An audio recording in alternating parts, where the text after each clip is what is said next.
Assalamualaikum warahmatullahi wabarakatuh. Segala puji hanya milik Allah Subhanahu wa taala. Selawat dan salam semoga selalu tercurah kepada Rasulullah sallallahu alaihi wasallam, keluarganya, sahabatnya dan para pengikut-pengikutnya sampai hari kiamat. Jemaah kaum muslimin yang dimuliakan Allah Subhanahu wa taala, penyakit tubuh kian bertambah banyak di zaman ini. Jenis dan bentuknya beraneka ragam, baik yang merusak jasad, merusak sifat, bahkan merusak saraf. Penyakit yang baru dahulu sama sekali tidak dikenal, sekarang bermunculan. Entah berbagai macam nama jenis penyakit yang muncul baru-baru ini, yang dulunya tidak ada. Para penderita penyakit pun berusaha keras mencari kesembuhan dari penyakit yang dideritanya dengan mengorbankan banyak harta, banyak waktu. Meski demikian, rumah sakit atau klinik kesehatan tetap saja dipenuhi dengan pasien yang jumlahnya terus meningkat. Penyakit terus tersebar dalam jumlah yang banyak. Tidak ada daya dan kekuatan kecuali dengan pertolongan Allah Subhanahu wa taala. Semua peristiwa ini terjadi karena banyaknya manusia lelah dari upaya perlindungan diri dari penyakit yang menurunkan penyakit, yakni Allah Subhanahu wa taala. Di sisi lain, mereka juga tidak mengetahui tata cara penyembuhan yang benar di saat terjadinya penyakit, khususnya penyakit yang tidak dapat diprediksi secara medis. Ini alasan mengapa kita sering sampaikan di pertemuan-pertemuan kita, baik pertemuan langsung ataupun di video-video kita, untuk mengajak kaum muslimin mendekatkan diri kepada Allah Subhanahu wa taala dengan memperbanyak doa kepada Allah, bermohon kepada Allah Subhanahu wa taala dari melindungkan diri kepada Allah Subhanahu wa taala dari segala serangan penyakit yang mengganggu dirinya, keluarganya dan hartanya. Jemaah yang dimuliakan oleh Allah Subhanahu wa taala, disinilah pentingnya kita belajar ruqyah. Belajar ruqyah karena pada hakikatnya ruqyah ini adalah berdoa kepada Allah Subhanahu wa taala. Membacakan atau berdoa dengan doa yang diajarkan Nabi, atau doa-doa yang bagus menurut bahasa kita, yang dapat dipahami maknanya selama tidak bertentangan dengan syariat, tidak mengandung maksiat dan mengandung kesyirikan kepada Allah Subhanahu wa taala. Jadi orang yang minta diruqyah adalah orang yang minta didoakan kepada Allah Subhanahu wa taala. Oleh sebab itu, pertanyaan kenapa kita harus belajar ruqyah? Yang pertama, karena ruqyah adalah cara satu-satunya untuk membentengi diri dari penyakit jin dan pengaruhnya.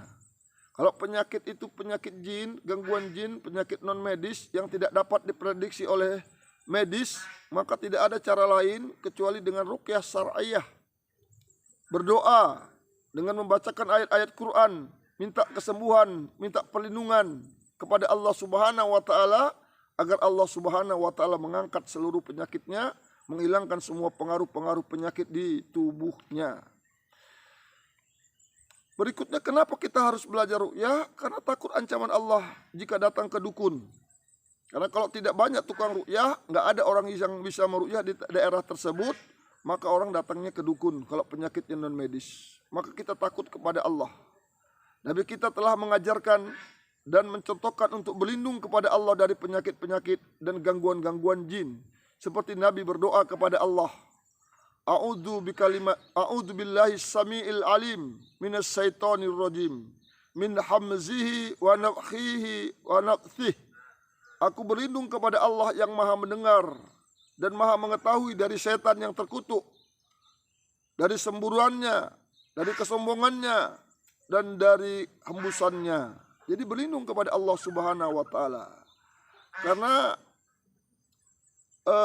semburan setan ini menyebabkan kita bisa kena penyakit gila, bisa kena penyakit sifat, rusak akhlak kita, mudah marah, payah ibadah, timbul malas, dan penyakit-penyakit buruk yang lainnya. Maka kita selalu berlindung kepada Allah, dekatkan diri kepada Allah dengan memperbanyak perlindungan kepada Allah Subhanahu wa taala. Atau doa yang lain yang dibaca oleh Nabi, a'udzu bikalimatillahi tammah min syarri ma khalaq. Aku berlindung dengan kalimat-kalimat Allah yang maha sempurna dari kejahatan makhluk ciptaannya. Jadi yang menciptakan makhluk-makhluk, yang melakukan kejahatan itu Allah Subhanahu wa taala. Jadi kita perlindungkan diri kita, keluarga dan anak kita kepada Allah Subhanahu wa taala. Atau doa yang lain yang diriwayatkan oleh Imam Bukhari, a'udzu bikalimatillahi tammah min kulli syaitan wa hammah wa min kulli ainin lammah. Aku berlindung dengan kalimat-kalimat Allah yang maha sempurna dari gangguan setan dan binatang, serta dari gangguan ain yang dahsyat. Jemaah yang dimuliakan oleh Allah Subhanahu wa taala, banyak doa-doa yang lain yang diajarkan oleh Nabi kita Muhammad sallallahu alaihi wasallam untuk melindungkan diri kita dan keluarga kita serta harta kita dari gangguan setan.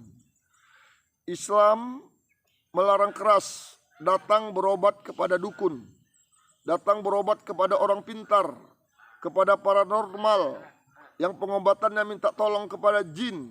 Rasulullah sallallahu alaihi wasallam bersabda dalam hadis riwayat Muslim, "Man ata arrafan fas'alahu an syai'in lam tuqbal lahu salatun arba'ina yauman." Barang siapa mendatangi tukang ramal, dukun, menanyakan sesuatu kepadanya, tidak akan diterima salatnya selama 40 hari. Dalam hadis riwayat Abu Daud, Nabi mengatakan, An Abi Hurairah radhiyallahu anhu anin Nabi sallallahu alaihi wasallam qala man ata kahinan fasaddaqahu bima yaqulu faqad kafara bima unzila ala Muhammadin sallallahu alaihi wasallam, rawahu Abu Daud.